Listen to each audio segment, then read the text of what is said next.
So many issues about trust and credibility and integrity in this space. And I want to talk about FTX in a moment, but I want to start with what's happening at your own firm, given the outflows this week. I saw that you said on an AMA, this is one of these Ask Me Anything, you said there's no amount of withdrawals that would put us under any pressure. But that, I think, is a very bold statement to be making. How are people and why should people trust that their money is safe at this point?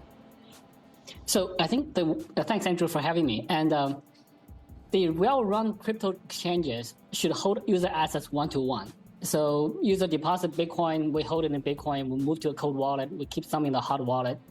And people, they sell it. Now the Bitcoin belongs to somebody else, but we still hold it in the cold storage. People can withdraw 100% of the assets they have on Binance. We will not have an issue in any given day. So 100% of the users withdraw 100% of the assets, we'll be fine. This is very different for traditional financial people to understand because banks run on fractional reserves. And the traditional regulators, many of them may think that it's okay for crypto businesses to be running on fractional reserves. That is not okay. In crypto, there's no central bank printing money to bail out banks when there's a liquidity crunch. So crypto businesses have to hold user assets one-to-one, and that's what we do. It's very simple. Okay, but let me ask you about that specifically, and I don't want to get too technical, but indulge me for a moment. When you had what seemed to be liquidity issues around customers wanting USDC, it looked, at least from this vantage point, that what was happening here could have been avoided if, and tell me if I'm wrong about this, you allowed customers to deposit and hold USDC instead of what it looked like was that you auto-converted them into your own exchange dollar. Am I wrong? There's minor corrections.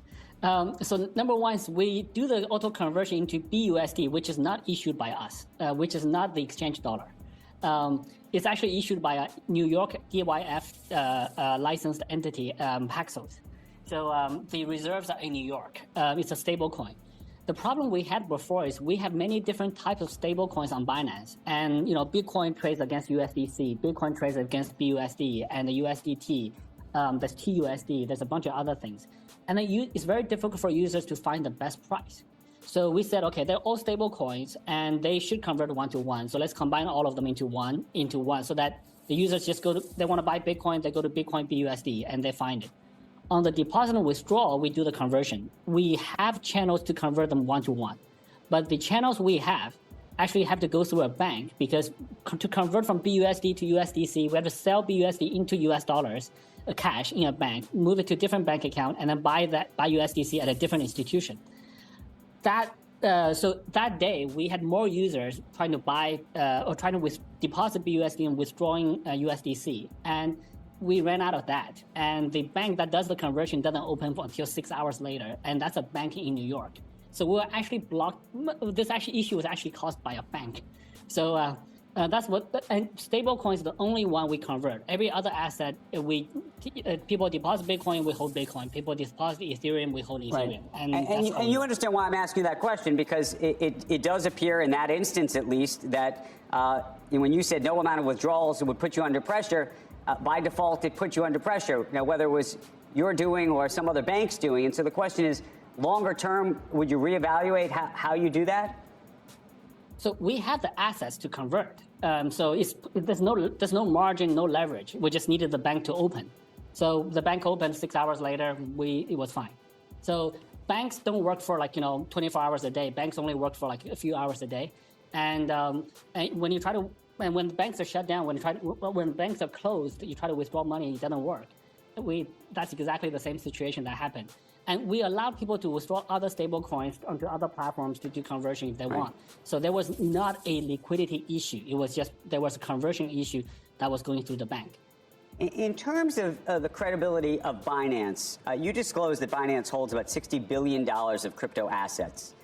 But thus far, you haven't disclosed your liabilities. And I wonder why that is and whether you will. Yeah, so we are working with firms to do the audited financials, liabilities, etc.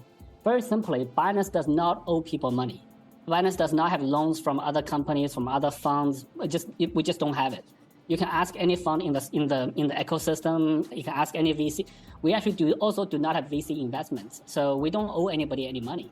And we also do not have loans to other people that we depend on for our next payroll. So we are very simple, very self-contained type of organization. And we manage our cash very simply.